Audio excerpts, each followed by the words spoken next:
Bismillahirrahmanirrahim. Assalamualaikum warahmatullahi wabarakatuh. Saya Imelda Putri dari Lokal 4A Perbankan Syariah.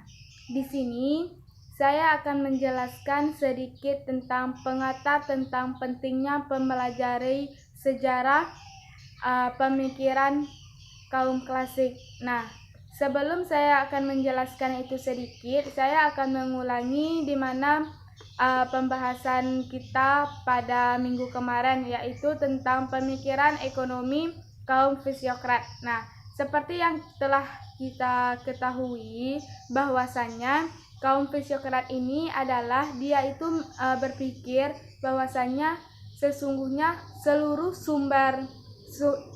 dia berpikir bahwasanya seluruh sumber alam itu adalah kekayaannya.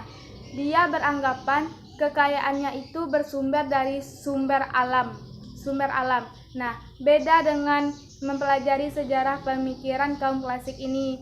Nah, sejarah kaum klasik ini dia itu sangat penting untuk dipelajari guna menambah pengetahuan mengenal sejarah perekonomian yang saat ini temui dalam kehidupan sehari-hari melalui konsep dari kaum klasik ini yang menekan dengan kuat bahwasanya politik dan kekuasaan jabatan publik adalah faktor-faktor yang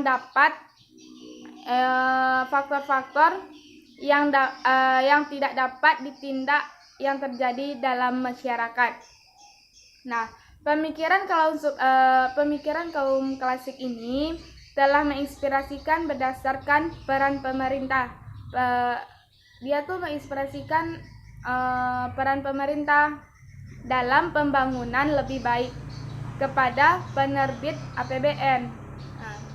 Nah, selanjutnya atau bisa disebut dengan pemanfaatan atau penggunaan kekuatan pasar. Selanjutnya ada lagi yaitu tentang pokok-pokok sejarah pemikiran ekonomi Islam. Nah, di dalam pokok-pokok sejarah pemikiran kaum klasik ini ada pula sejarah pemikiran ekonomi kaum klasiknya.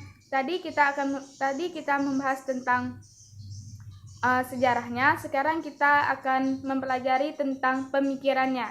Nah, di dalam pemikiran ini filsafat ekonomi kaum klasik berprinsip mazhab fisiokrat,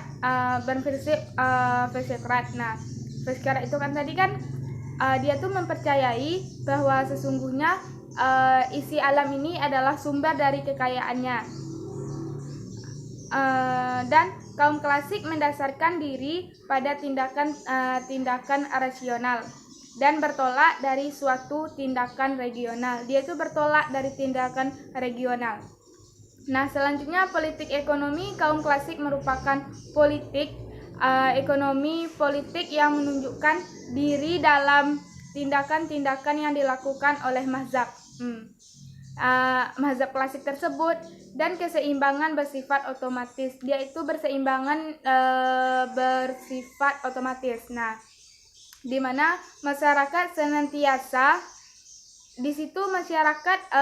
akan senantiasa secara otomatis akan mencapai keseimbangannya pada tingkat full employment. Nah, dia tuh keseimbangan itu pada tingkat full employment itu tersebut karena dia sejarah pemikiran ekonomi klasik ini tidak jauh dengan pokok-pokok dalam pemikiran kaum klasik ini. Selanjutnya ada pengaturan kehidupan perekonomian didasarkan kepada pemerintahnya. Nah, cukup sekian pengetahuan saya tentang sejarah pemikiran kaum klasik. Jika terdapat atau kekurangan, mohon dimaafkan. Akhir kata, saya Imelda Putri. Assalamualaikum warahmatullahi wabarakatuh.